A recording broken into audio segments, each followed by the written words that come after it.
There's an episode in Avatar: The Last Airbender that you might have forgotten. I don't blame you if you did. I did as well. This is my fourth time rewatching this show. If you didn't forget, good shit I guess, it's kind of impressive. The episode in question is titled The Spirit World. Aang, Katara, and Sokka are still traveling to find a waterbending teacher. In this journey, they stumble across a decayed forest, once filled with lively trees and wildlife, now destroyed. Nature is extremely important in Avatar. The power system this world lives off of is based on the core elements of nature. Each nation or village we meet has their culture and identity intertwined with them.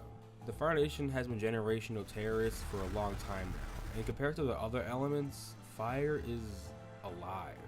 John describes this perfectly when he's trying to spit bars to a 12-year-old kid. If a fish lives its whole life in this river, does he know the river's destiny? No! Only that it runs on and on, out of his control. He may follow where it flows, but he cannot see the end. He cannot imagine the ocean. Compared to the other elements, fire is alive and dangerous. It can be used to destroy everything it touches if left unchecked. Since this is a kid show, you don't see the Fire Nation murder everyone in the moment. Instead, it's shown through the destroyed aftermath, or to them destroying nature itself. They built these big fucking warships, smokestacks, and tanks that sole purpose is to burn everything in their path. Everything they do is to control the world around them.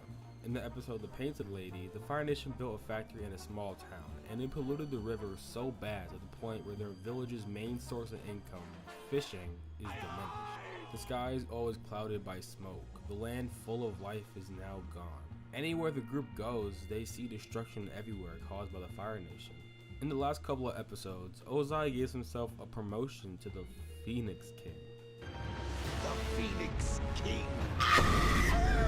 If you didn't already hate him for his genocidal actions or his terrible father skills, hate him for thinking that this name was tough. Anyways, he named himself that trash ass name because Sozon's comet was coming. Every 100 years, the comet comes down and it gives the firebenders the equivalent of steroids and makes them way more powerful. If they didn't already take over the world, they were definitely going to do it today. He lined up battleships one by one and took off. The first action when they felt Sozon's comet was essentially nuke a forest. There was no reason to do this at all. They did it for the love of the game. Anyways, it's clear that nature is extremely important, and the reason why it's important to Aang in this episode is because it made him feel guilty about being trapped away in that iceberg. Maybe if he didn't run away, he could have stopped the Fire Nation before this forest burned down. Sokka really wasn't helping when he kept making comments about how there was nothing left after the Fire Nation bombed it. There was no wildlife or people around it.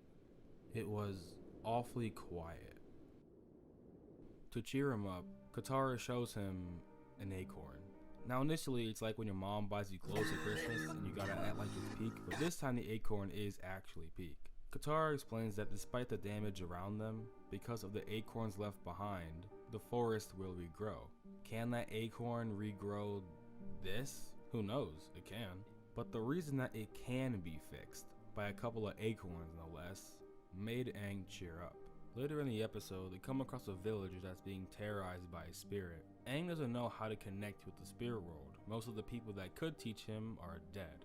But seeing how the village pleads with him to save them, he realizes that he's their only hope in stopping the spirit. Even with no plan and no confidence, he still has to try. So, can you help these people? I have to try, don't I? Maybe whatever I have to do will just come to me. I think you can do it, Aang.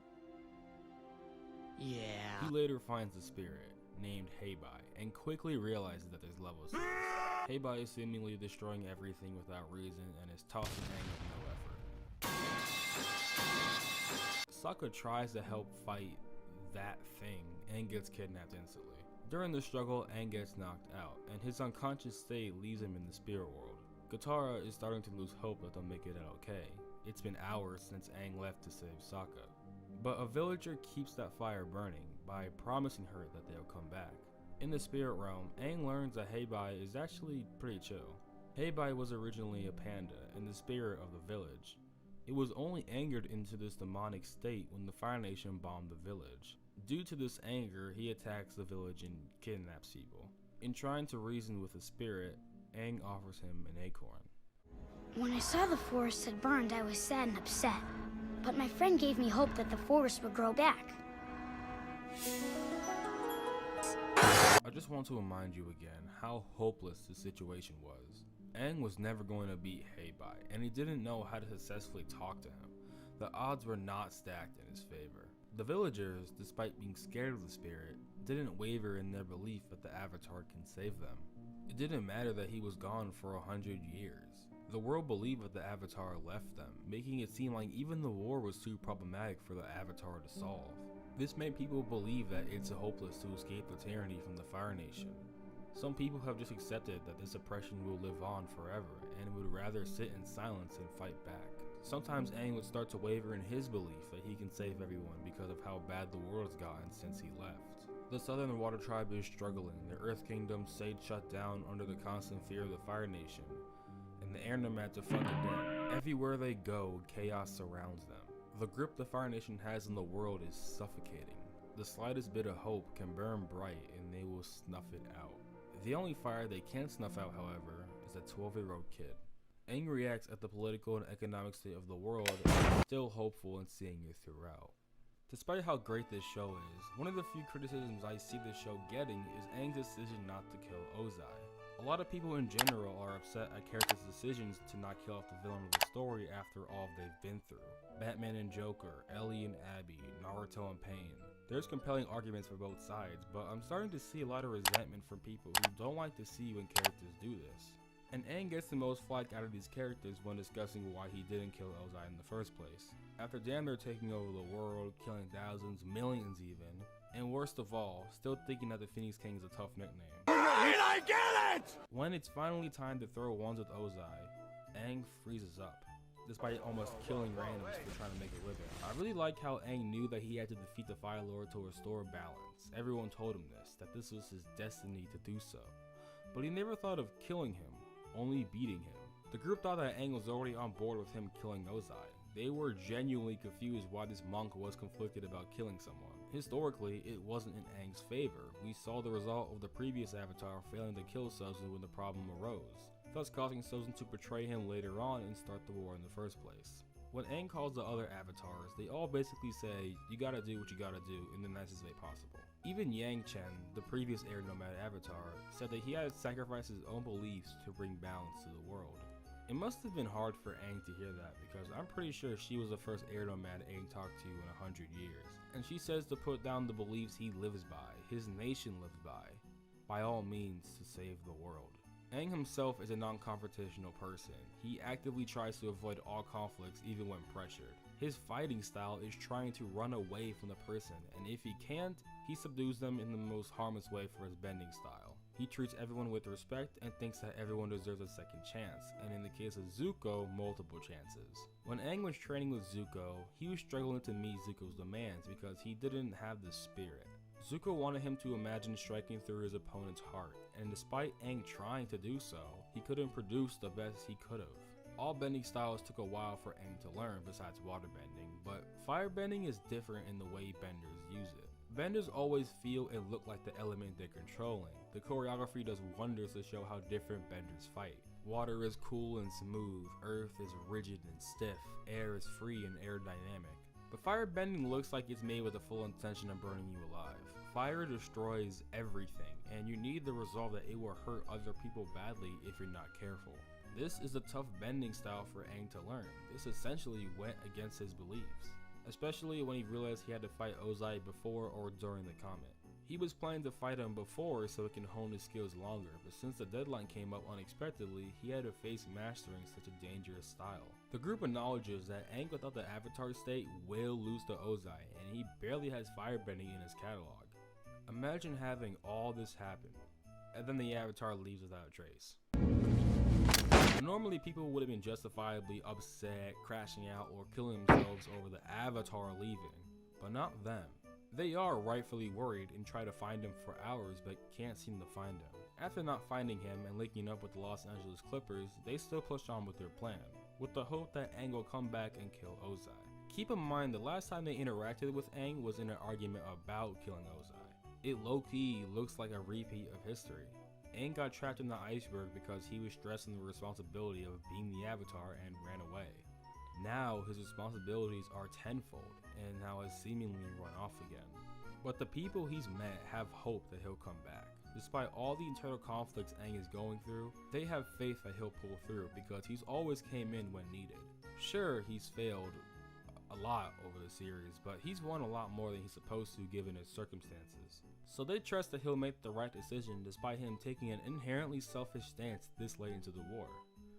And that's another thing. Is Aang selfish for trying to find a way to stop Ozai without killing him? If he didn't find a way through plot bending, he would have died. The war would have been over in the favor of the Fire Nation. Is choosing his beliefs over his destiny and inherently the world a selfish decision? And I think that's why it works. Aang is extremely naive in thinking that he can find a way to not kill Ozai and win the war. It sounds unreasonable and impossible, but it's the only bit of hope they have to latch onto, and it works 100 times out of 100.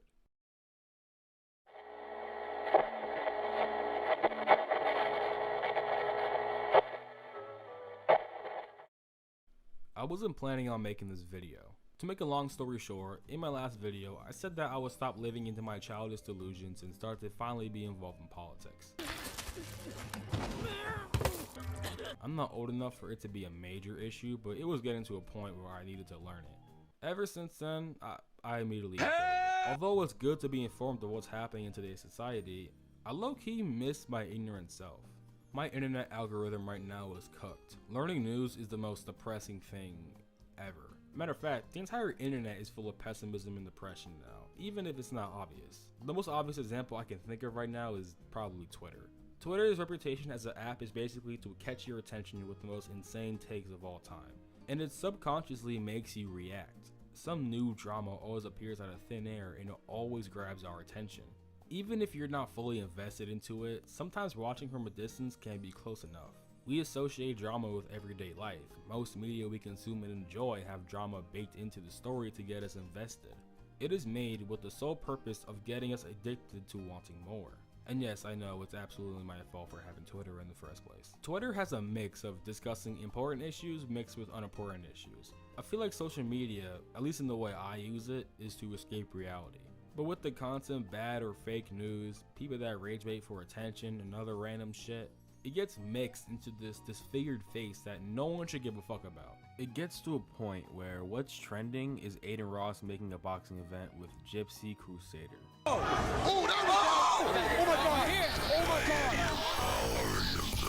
And the worst part about it is I can't even fucking dodge it. These niggas are so popular to the point where no matter what app I go to, I have to see people talking about a judge out mogging Kavlicula. I can't take this shit. Another way you can engage with it is rage bait. I want you to imagine that you're working at a Target for minimum wage. You woke up this morning broke and already tired as fuck. You try to get out of your bed, but you slip and fall on the table. You're mad as fuck, but it don't matter because you're still gonna be working at Target. It's during the middle of your shift and you're stocking dog toys or some shit. And out of nowhere, you get blindsided by a basketball over. You look to see who it was and you see this.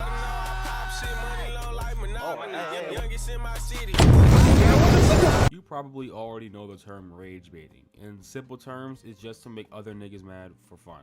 People would buy meta glasses just to go into stores and ruin people's day for no reason. These prank videos can easily boost your public image because it's attractive. It can go even as far as streaming this type of content. Streamers have now been popping up doing this type of content, not because they enjoy it per se, but because it gets views. If you don't have enough personality by being yourself, it's already raps. However, that isn't the only way to get popular. A much faster way to get bigger and get more money is to be an asshole IRL streaming. Actually, I could put the entirety of Kick as an example because a lot of the headliners of Kick just aren't good people. You can see random people grab cameras, press go live, and be horrible to like random people. Prime Jack Doherty averaged 9,000 viewers every live stream, and all he did was be an asshole. He didn't blow up because of this, because he already had a channel previously, but like, for real, he wasn't pulling in the media like that until he started pulling off these stunts. It gets views. More people watch the next stupid thing he tries to do and becomes more unlikable. Some people are genuinely weird and find him funny, and the others pray for his downfall. So even if he's getting slapped by multiple people, you are still watching him. It's still giving him the attention that he wants. I'm not gonna act like I'm this savant saying that you're bad for engaging with this type of content, or him specifically, because I did. I didn't watch his live stream specifically, but I would always see him on my timeline and engage with it. It's made for the audience to react and be upset. You can literally make your name off of being known as the guy who got punched by multiple people. With all that, I've seen a lot of people, mainly older, not to hate, but people are starting to fear how the next generation is being raised with this new social media landscape. I've seen so many videos recommended to me talking about how the internet is getting worse and worse. AI already taking over social media and is going to take over everything in the real world. Children are in danger and losing their minds to this mindless brain rot slop. All this bad talk about the internet is really upsetting to me because I think that it should be a place where you can escape reality. But instead, it's full of unimportant negativity. I told you all this, and most of you probably are already accustomed to it. You already knew this. This isn't new. Going back to Avatar, there's an episode where the group finds a village populated with earthbenders. However, they're forced to hide their power because the village has been taken over by the Fire Nation. The main character that we see from that village is named Haru. Katara first sees him practicing his earthbending in secret, as practicing earthbending can be a sign of rebellion, thus is forbidden. The Fire Nation attacked their town in search of coal mines to fuel their ships. All the best earthbenders tried to fight back, but they all got Blackbeard off screen, so A for effort, I guess. Haru wants to rebel against them for stealing their resources and money, but the town is too scared to do anything about it. Not because they'll get killed, because the troops that rule this town are low-key sweet as sugar. They don't kill every earthbender they find. Instead, they send him away to jail, like located in Point Nemo. Haru and Katara wind up stumbling across a random getting crushed by rocks. Haru is figuratively stuck between a rock and a hard place. Does he save the guy who's genuinely stuck between a rock and a hard place and potentially get caught, or does he leave him for dead? Obviously he saves him, and this winds up with the old man switching up instantly and him being sent to jail. In a long story short, Katara gets herself locked up to try to bust out Haru and the other earthbenders. However, she didn't expect that there was no plan to break out, no plan to leave. Their plan is just to wait it out. Wait until the war is over because it is seemingly impossible to break free. They're in a full metal prison, almost fully isolated from any earth material to fight with. Even if they had the material and break out, they would have nowhere to go. And even if somehow, if they had the fucking Going Merry calling their names, they have to go back into hiding. Katara doesn't stand for that. She doesn't stand for any type of oppression, really. She had to go through the Fire Nation murdering her mother and giving BTA to her entire tribe.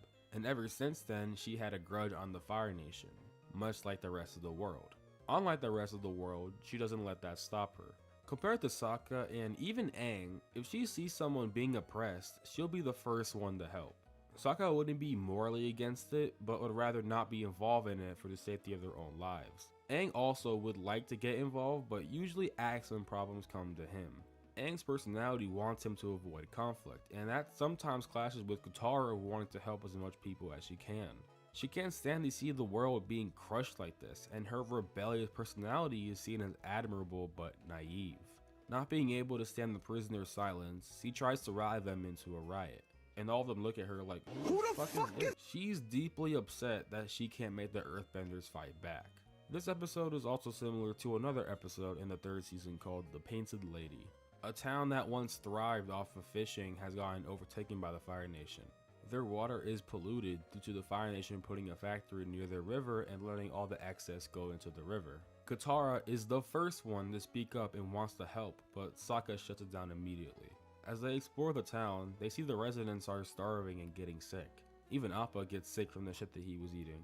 Both scenarios, Katara wants to help, but can't for different reasons. One because of the prisoners' lack of hope, and the other because the group wanted them to leave them entirely, saying that beating the Fire Nation in a couple of weeks would solve this problem anyways. And Katara ends up going against both. Katara uses a local myth to dress up as the Painted Lady and heal the villagers when no one's looking. This turns into a sequence of events where the group drives the Fire Nation out of the village. In a weird switch up, the village realizes that Katara isn't a spirit and gets genuinely upset at the person who saved their town. Katara then responds by saying that it doesn't matter if the painted lady was real or not, because their problems were real. I shouldn't have acted like someone I wasn't, and I shouldn't have tricked you. But I felt like I had to do something. It doesn't matter if the painted lady is real or not, because your problems are real, and this river is real. You can't wait around for someone to help you. You have to help yourself. Don DeMarco, bang, bang. Katara in the prison spearheaded a plan with the group to bust out coal and give it to the prisoners. In both scenarios, she could have walked away, but she didn't. I forgot to mention a scene in The Painted Lady that I shouldn't have forgotten.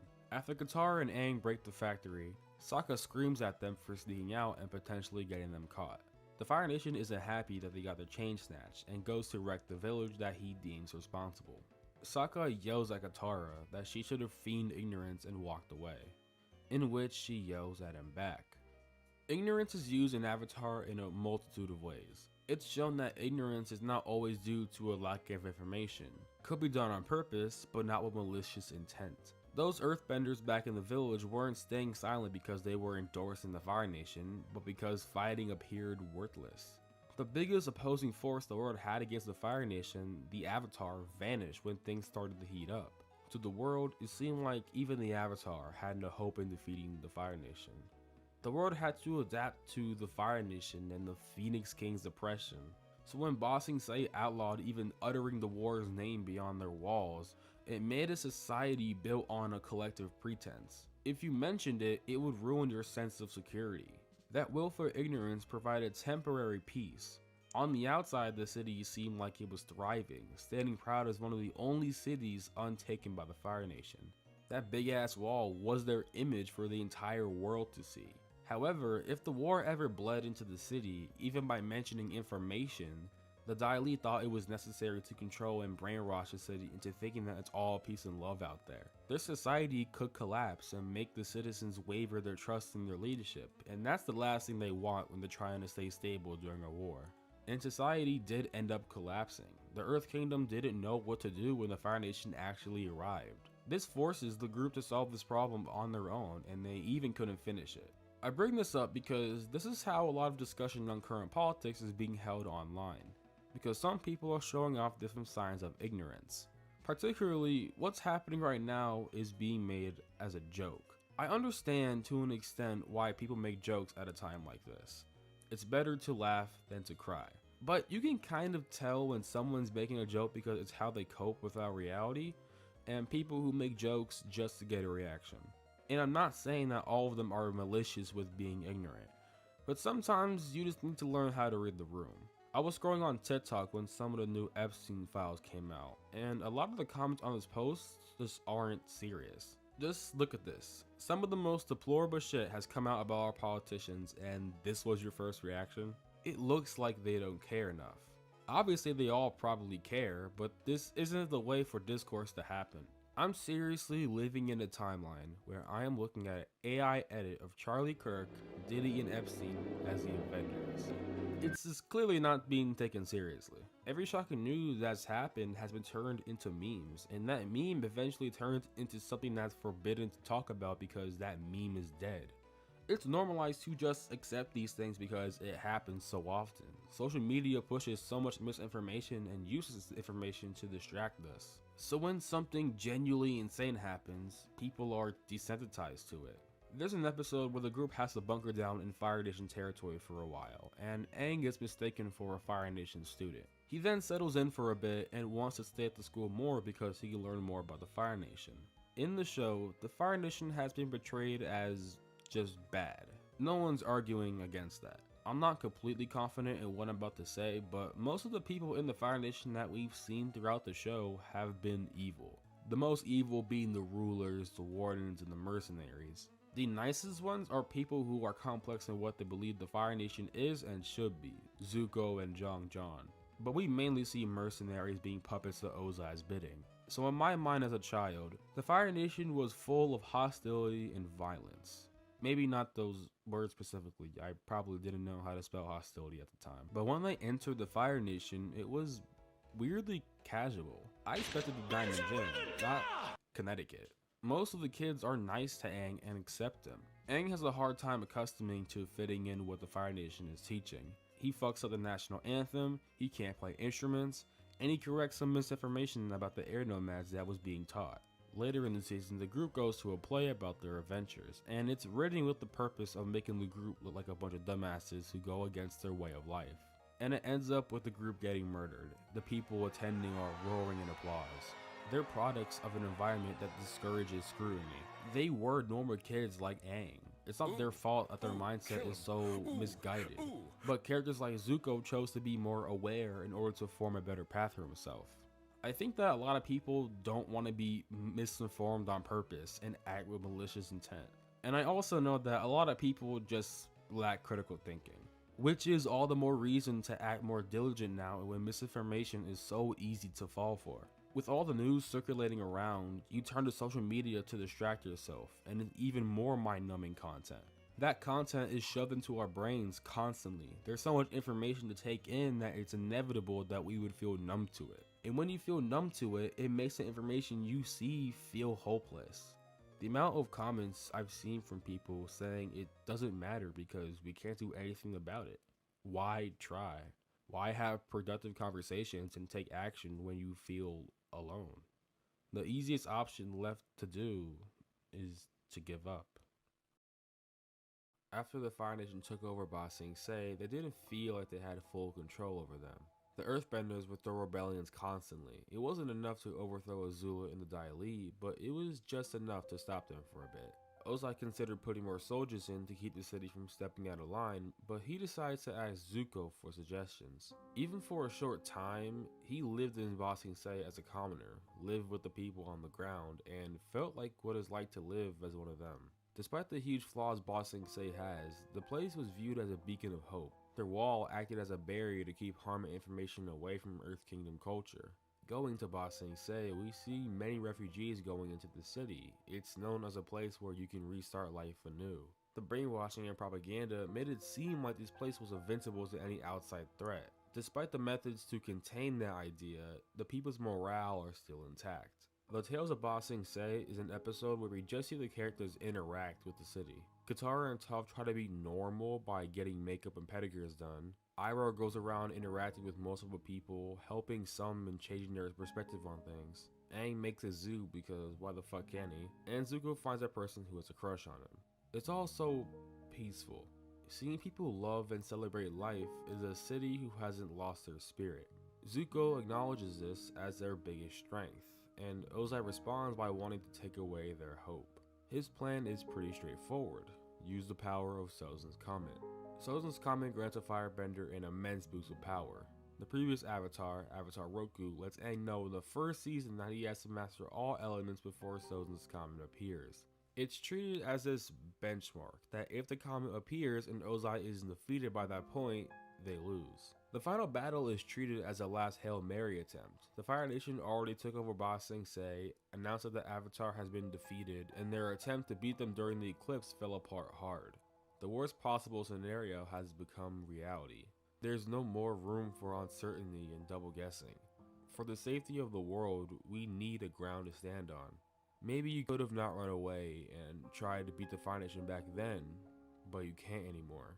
Maybe you could have taken out Azula and Zuko early on, but you can't anymore. Maybe you could have spared Ozai's life before Sozin's Comet arrived, but you can't anymore. This all circles back to Aang's big decision, sparing Ozai's life. This show gets some of the most praise you'll see from any show, and yet, a lot of people don't like the final decision. Some of them complain about how it happened, with the lion turtle and the sleepwalking shit, and I guess from that perspective, there's some left to be desired. But I truly think that decision itself makes total sense and was the best outcome out of the two. To get it out of the way, I think that it was selfish to choose not to kill Ozai, but his decision solidified his identity in the Avatar as a legend. Aang is the Avatar. The Avatar's responsibility is first and foremost to serve the world, to bring balance through the nation no matter the costs. Aang was also the last Airbender. the last of the air nomads that was wiped out 100 years ago. It wasn't only the genocide of his people, but his culture and his beliefs. Remember that Aang is 12 years old. The air nomad's teachings are all he knows. His nature is to believe that all people deserve second chances, that people can be understood and loved no matter what. His role as the Avatar clashes with that ideology, making it more naive than pragmatic. The first couple of episodes really highlighted how Aang really didn't take it seriously at first. He was told about the war previously and was like, alright, let's go defeat the Fire Nation. But he didn't know what that meant. He was still going on little side quests because he's a kid. He wanted to explore the world he missed out on for a century. Only when he sees the destruction of the temples and Roku telling him that he has to master all elements before it's too late, will Aang realize that reality isn't in his favor. And throughout the course of the show, we see him mature while maintaining his core values. His naivety isn't him running away from his responsibilities, it's a core part of him that transpires hope. It transforms the world around him. His hope based on moral conviction is worth it. You don't need stable ground in order to make change. That initial compassion lays the groundwork for change. When the group and the other avatars want him to kill Ozai, they aren't wrong in thinking that. The Fire Nation has been ruling the world for a century and plans to double down on their power, refusing other ideologies and cultures in order to make the Fire Nation the supreme element. In doing this, they've killed thousands and probably millions of people. This is the darkest and most desperate time in history. The world has all but given up at this point. The Avatar should do what needs to be done, and Aang choosing to take a harder, more uncertain path can be seen as such a bad decision. I'd argue that the world actually needed Ozai to live. Let me cook. All elements are equally important in the world. Their world revolves around balance. We see the consequences when balance is disrupted when General Zhao kills the koi fish in season 1. The moon and ocean spirits have a physical presence in the mortal world. The fishes are both different forces, push and pull, yin and yang. Neither side dominates and both sides need each other. When the moon spirit gets killed, the imbalances cause the moon to vanish. This not only weakens the waterbenders tenfold, but it also throws the rest of the world out of order because the fucking moon's gone. The Fire Nation has been chipping away at that structure that keeps the world together, thinking that it will benefit themselves. The air nomads represented freedom, so whether the Earth Kingdom has a king, the Fire Nation has a lord, which is devastating glaze. The air nomads have an elder council. There is no principle in power or wealth. Everyone is equal. They're located in high, remote mountains. Their bending as a whole is fluid and unrestricted, and is rarely used for violence. Like I said before, you can see when Aang fights, he tries to avoid violence at all costs, and takes whoever he's fighting down in the least harmful way he can.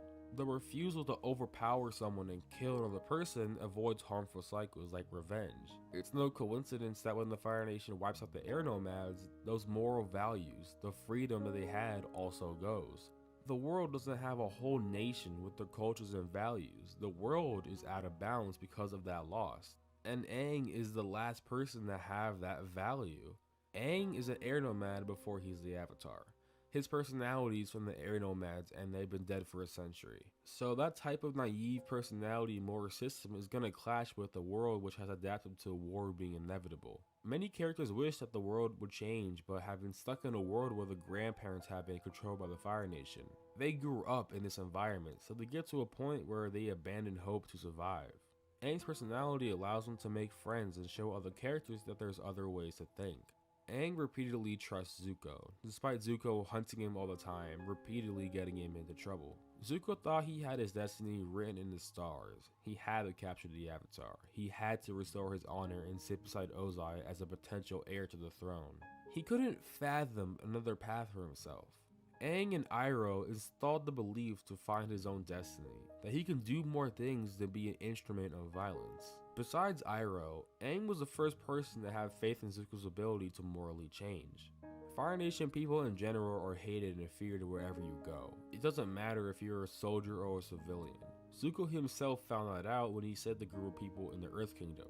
Those people took Zuko with them and showed him kindness and support when they didn't know who Zuko was. Zuko eventually saves the group from some bandits and they shower him with praise, until they learn that he's from the Fire Nation, in which they abandon him instantly. Sokka and Katara are like the majority of the world, where they're at minimum skeptical to the people of the Fire Nation. Aang shows him compassion from the jump. If we knew each other back then, do you think we could have been friends too? This eventually proves Sokka and Katara wrong, that his naive thinking turned into something that in the end was a key factor in winning the war. This trust in others also proved Toph wrong in a sense, because she didn't want anyone to help her. Because it looks like she's 5, people will think that she's weak and undermine her for that. Her trying to be independent is her trying to prove to others and herself that she doesn't need anyone's help. Aang's trust in her to be his master is initially kind of funny and weird to her. She's right to be wary of people because she can tell if someone is being truthful or not. She distances her problems from the group and initially sucks at teamwork. Aang's consistent trust and compassion allowed her to be more vulnerable. I love the scene from the 3rd season when Aang tells the group about the history between Roku and Sozin. After telling him that, Toph immediately thinks that the people in the Fire Nation are just born bad. But Aang thinks differently. It's like these people are born bad. No, that's wrong. I don't think that was the point of what Roku showed me at all. Roku was just as much Fire Nation as Sozin was, right? If anything, their story proves anyone's capable of great good and great evil. Everyone, even the Fire Lord and the Fire Nation, have to be treated like they're worth giving a chance. And I also think it was about friendships. Do you really think friendships can last more than one lifetime? I don't see why not. This solidified Toph's idea about friendship. She couldn't think about friendship because she felt alienated from her parents and the world. She had to put on a persona to feel some sort of validation. Aang showed her that it's okay to have trust in people and to ask for help when needed. All of those examples are his personality and it makes him Aang, and it was shaped by the air nomads. The Avatar's job is to bring balance, but the world was never going to rebalance itself because a major part of it is missing. I think the only way to bring back that balance is to reinstate the air nomad's beliefs. Ira mentions that he doesn't want to fight Ozai, not because he thinks he'll lose per se, but because the history would see it as just violence to gain more power. The cycle of violence wouldn't stop. Aang's choice was to preserve the air nomad's teachings, to push his beliefs back into society. A lot of final battles just aren't two people fighting, they hold their beliefs as their strength. After Aang spares Ozai's life again, Ozai says, "Even with all the power in the world, you are still weak." Ozai thinks that Aang's naive way of thinking is wrong. Himself and generations before dominated over society with no remorse or hesitation. His whole life was dedicated to snuffing out hope to gain more power.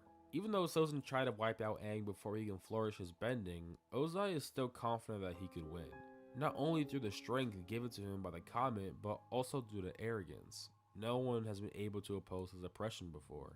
Generations of Fire Lords couldn't find the Avatar, and now the Avatar has seemingly come back to life in his lifetime, offering hope to a world he oversees. The tiniest glimmer of light shines brighter in a world full of darkness. Ozai sees his final fight as God giving him a chance to put out that last bit of hope that was still left in the world. He can't have that in his world. He most definitely thought he was going to win that fight when Aang spared him from redacting his lightning. For him, that proved that Aang's beliefs, the Nomad's beliefs, were worthless. His belief gets results quicker, it's more domination based, and it makes him Ozai. His power is commanding. The world is filled with smoke and fire. You can't make out your surroundings. You don't see a way out. It's suffocating.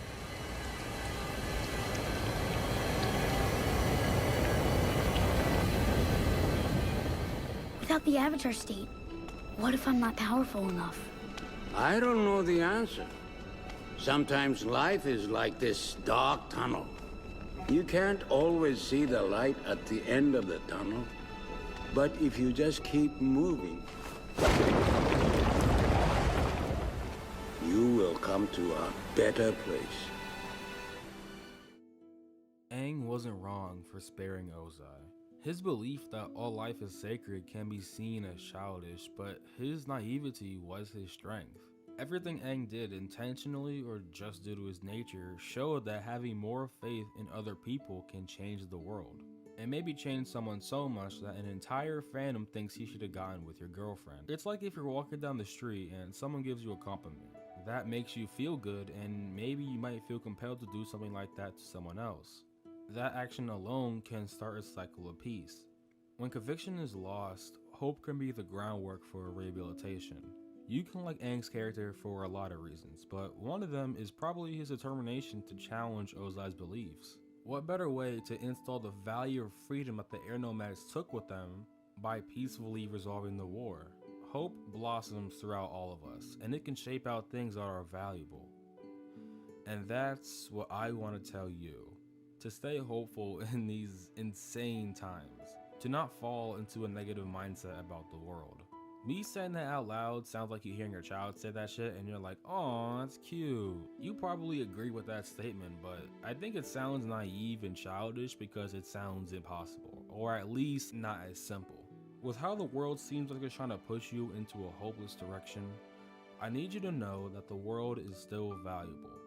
Hope is kind of a hard decision to give yourself when it's more simple just to fall into despair. It's needed for times where it seems bleak because it gives incentive to try to make progress for a better future. I had a conversation with a friend about this video a couple months ago because this video was originally in a different direction. While hope was the central talking point, I made a point saying how people make videos constantly about how the internet or even the world is getting worse. And I said that it's redundant to make those videos without mentioning the future can get better, and leaving that as the end quota can actually make the problem worse. He said that there's no point of doing that, and making the video is actually the change. He talked about that for a while, and I didn't change my mind about it until a couple hours later. I always thought that I wasn't stubborn and that I can be open-minded in conversations, but I was really trying to avoid the reality. Like my last video said, I was avoiding becoming an adult and being involved with politics because it scared me. I didn't want to face the fact that the world I'm living in is getting worse. I was at a protest a half a year ago. I didn't want to go initially, but my parents were adamant that I'd show up. There were probably thousands of people lined up across the street with signs. I walked along the sidewalk to see the line seemingly never ending. Amidst all that, I saw a sign that said the world will end. Is this nigga serious? I told my dad about that sign and said that people shouldn't think that the world is going to end. And stupidly said that if this protest didn't happen, the world would still progress into something further. My dad said that this protest was more valuable than I thought.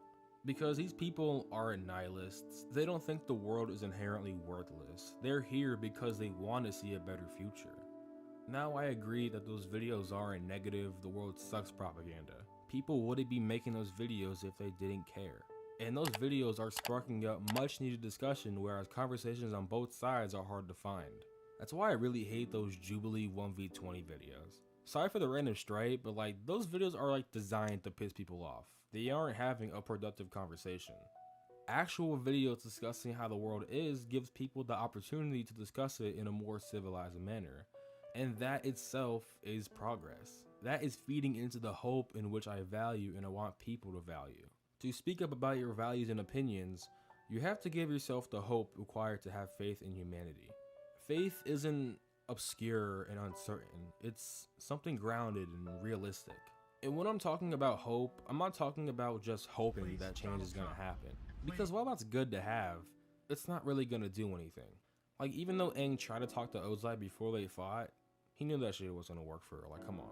Understanding what is going on and taking in information like our shitty economy, our failing job market, a certain president stopping the IRS so he can do $1 billion slush fund, all of those things are understandably really heavy. Talking about it with someone can start to nullify that building feeling of isolation. I've seen so many people, especially my age, whenever politics come up, they just say that it's already over. Tragedies are so commonplace, and we receive that through algorithms because it was shocking. But it was shocking. So much information floods our system to the point of us becoming desensitized to it. If we see another horrible event, it's just another reason not to give a shit anymore. We couldn't even process the previous one. Even when we try to be an upstanding citizen, people can't find jobs and pay living expenses. It feels like it's tiring just to care. And we want to go to sleep. So the ending message I want to leave is, please don't lose hope. Or at least I want you to try to care still. don't lose that connection. Don't lose that urge to fight back. When humanity stops caring and let corruption take over, that will be the start of a way worse future than what we got right now. Might be delusion, but I have hope that humanity will be better. It has to be.